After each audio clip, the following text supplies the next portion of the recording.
1500 personnes bloquées derrière les grilles, qui ne parvenaient pas à rentrer, qu'il a fallu aller délivrer.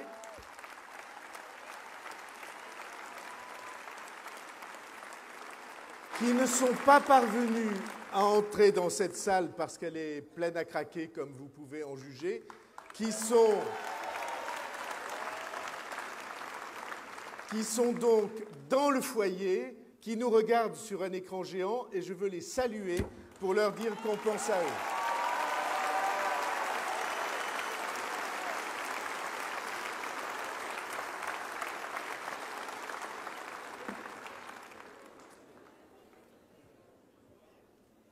Et maintenant, au nom de Pau, au nom du Béarn, au nom du Pays basque, au nom des Pyrénées-Atlantiques, des Landes, des Hautes-Pyrénées, du Gers, de la Gascogne tout entière, de l'Aquitaine ancienne et nouvelle, et de l'Occitanie, au nom du Sud-Ouest tout entier et en votre nom à tous, j'accueille et je salue Emmanuel Macron.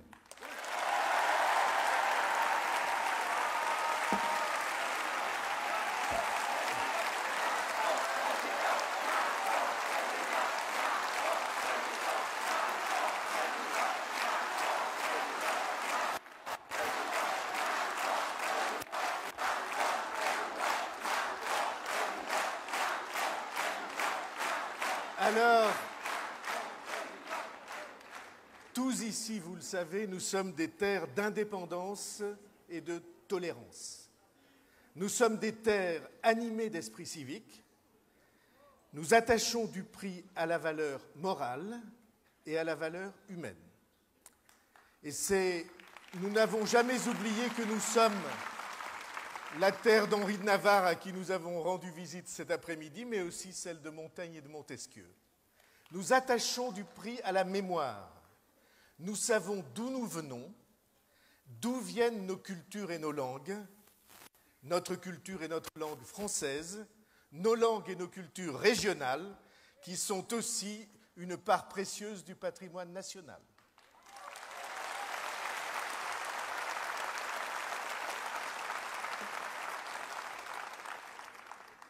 Et cette indépendance, cette tolérance, cette valeur morale et cette valeur humaine, ce sens de la culture française et de la culture européenne et de la culture universelle, c'est cela que nous reconnaissons en vous.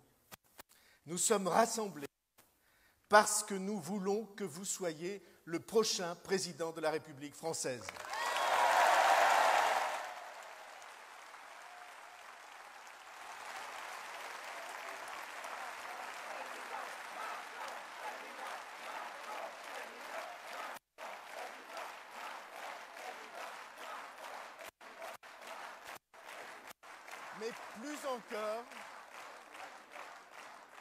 Mais plus encore, nous sommes rassemblés parce que nous croyons que vous serez le président de la République du renouveau de la France et de l'Europe.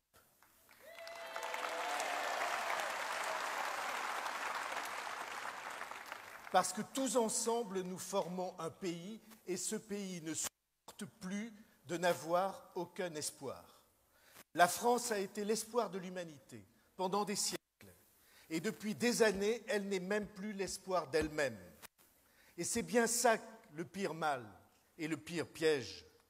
Par la faute des longues années détestables que nous avons traversées, les Français ont perdu espoir dans la France, dans ses gouvernants, dans ses représentants, dans ses institutions, dans ceux qui devraient être des hommes d'État et qui ne sont plus que des politiciens, car j'appelle politiciens ceux qui pensent à leur parti au lieu de penser à leur pays.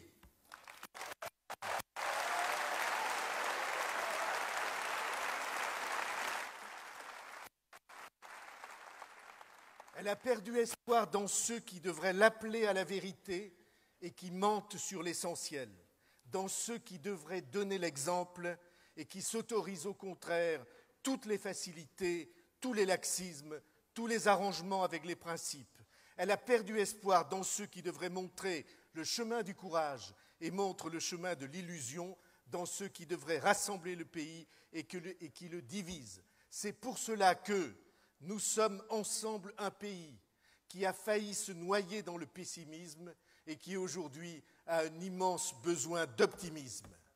Nous sommes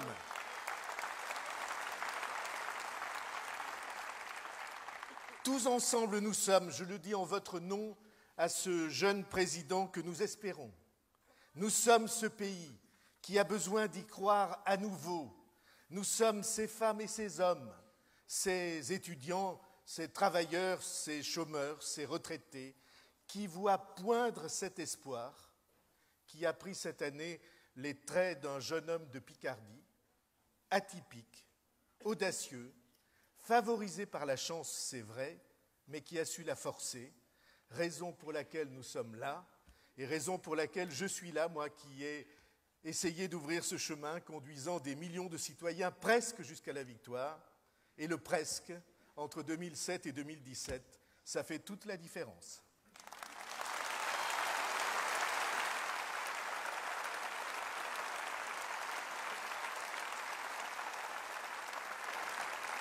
Je voudrais vous dire pourquoi je suis heureux d'être là pour vous accueillir et pour vous soutenir. Et d'abord, je voudrais dire un mot de votre jeunesse. En fait, vous n'êtes pas si jeune qu'on se plaît à le rappeler à tout bout de champ. À votre âge, Bonaparte était au pouvoir depuis 10 ans et il était empereur depuis 6 ans.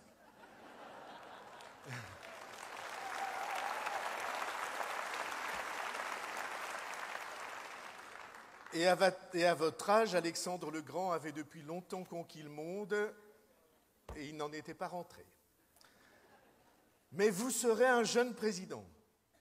Vous avez à 2 ou 3 ans près l'âge auquel John Kennedy a été élu président des États-Unis.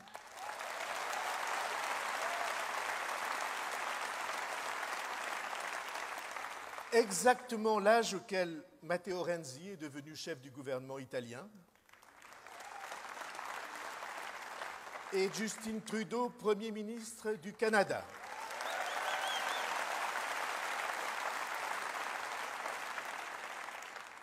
Par votre jeunesse, vous serez sans doute une exception en France, mais vous ne serez pas une exception dans le monde. Et je vais vous dire ce que je crois profondément. Il est des moments dans l'histoire des peuples où ils ont besoin de jeunesse, besoin d'écrire une page nouvelle sans être embarrassés par l'immobilisme des décennies passées.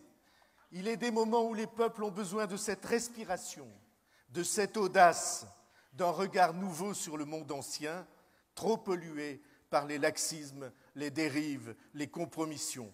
Aujourd'hui, la France a besoin de ce regard nouveau, de votre regard et de votre jeunesse.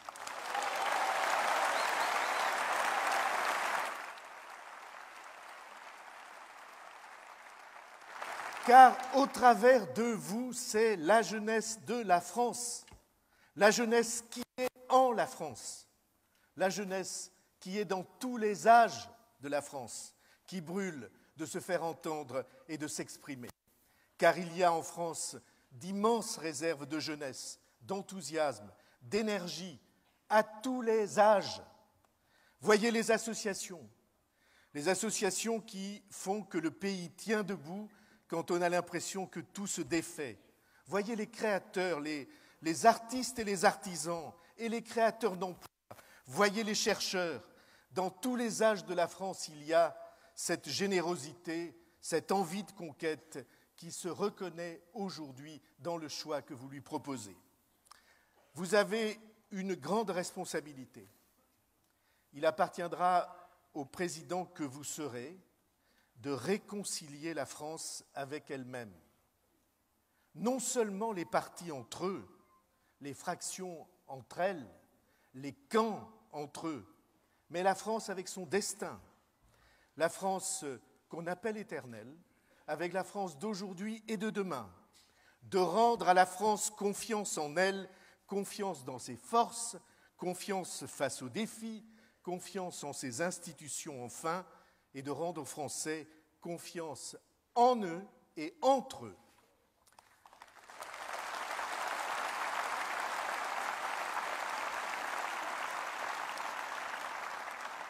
Vous avez eu quelque chose qui est absolument précieux, vous avez eu de l'audace. Vous avez compris très tôt que ce système de pouvoir et de majorité dont vous faisiez l'expérience, camp contre camp, ne pouvait mener à rien puisqu'il était impossible de les faire travailler ensemble, même quand ils étaient d'accord entre eux. Alors vous avez quitté le gouvernement, et ça n'est pas facile de quitter le gouvernement. C'était un geste qui a marqué et qui a ouvert cette aventure. Vous avez compris très tôt que le destin de la France n'était pas de nier les évolutions du monde, mais de les assumer et de s'armer pour y faire face.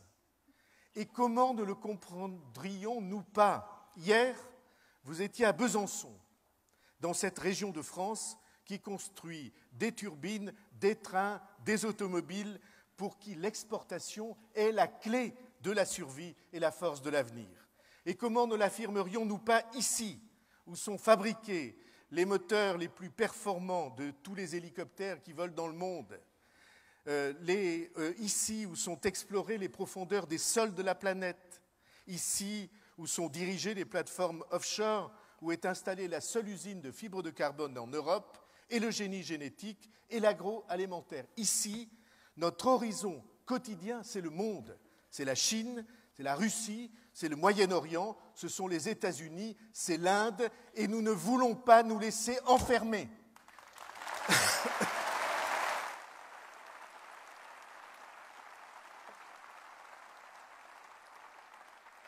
Vous avez eu de l'audace et vous avez eu de la volonté.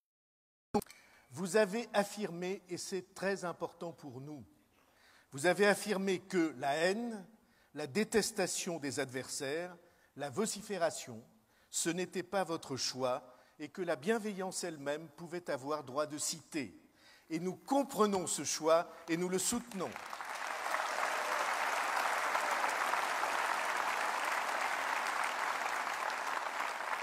Et vous avez montré aussi que quand on vous cherche, on vous trouve, et que le rugby ne vous est pas étranger, vous qui êtes un enfant, en tout cas un petit-fils des Pyrénées.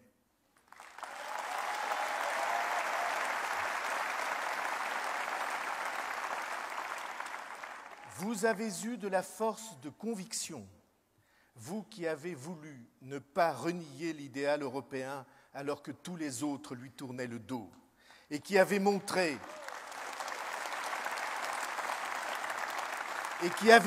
que ce n'est pas l'idéal qu'il fallait renier, mais la manière dont on l'a fait dériver et la volonté que nous avons avec vous et autour de vous de le corriger pour lui rendre sa puissance et l'adhésion des peuples.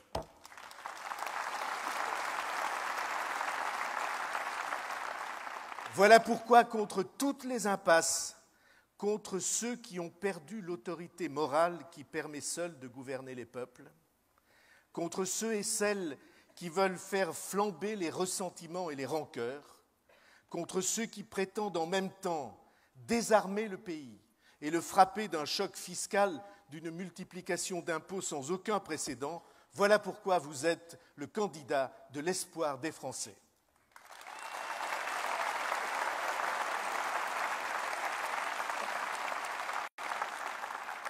C'est une grande chance et c'est une grande charge. Et au fur et à mesure que les semaines ont passé, nous avons vu, tous ceux qui sont vos plus proches, celle qui est votre plus proche, nous avons vu s'enraciner en vous la conscience de cette responsabilité et nous avons vu votre enthousiasme se teinter de gravité. Voyez-vous, pour moi, bien sûr, j'attache du prix aux qualités politiques, être un leader, convaincre, entraîner, mais j'attache un prix encore plus grand aux qualités humaines. J'attache du prix au caractère, aux femmes et aux hommes qui ne cèdent pas, qui savent tenir leur cap et suivre leur chemin. J'attache du prix à la générosité, celle qui permet de voir d'abord les êtres humains et pas d'abord les galons qui sont sur leurs épaules.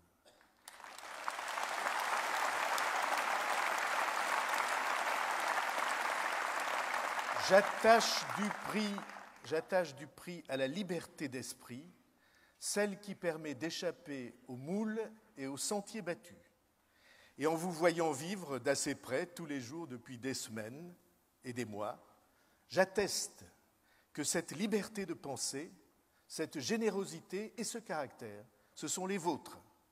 J'attache un grand prix aux femmes et aux hommes qui veulent tirer leurs concitoyens et leur pays vers le haut et non pas vers le bas, les marécages des insultes et des vociférations.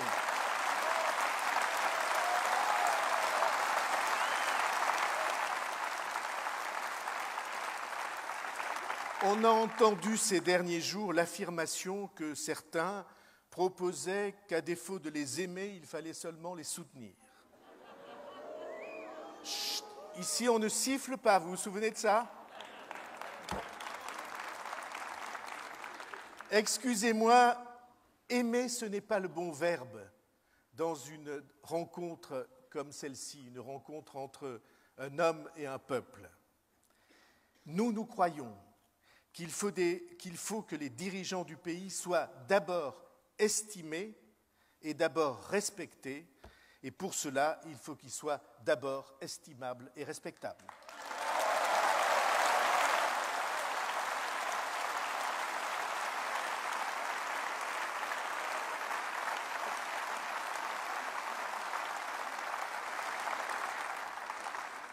Avant d'être aimé, Henri IV a été constamment estimé et constamment respecté, même par ses adversaires, parce qu'il n'a jamais accepté la division des Français.